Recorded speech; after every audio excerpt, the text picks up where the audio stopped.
So, nakikita ko lang 'to sa TikTok mga Mima, yung floaty vanilla ice cream na nabibili nila sa 7-Eleven. Tapos, lalagyan daw nila ng black coffee kasi nga yung avocado nga mga Mima na ice cream. Ayan, lalagyan daw natin ng, ay na DIY hack. Meron na pala dito nakalagay o vanilla. Sige, wait lang mga Mima. Magtitimpla lang ako ng black coffee.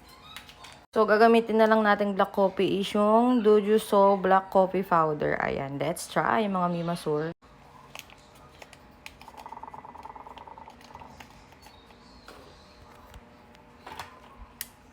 So, lagyan natin ng mainit na tubig. So, ganyan lang ganyan lang kakonti talaga yung ilalagay natin na black coffee. Then, let's mix.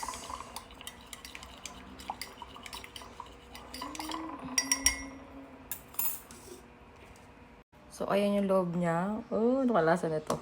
Ay! Char. Kina natin.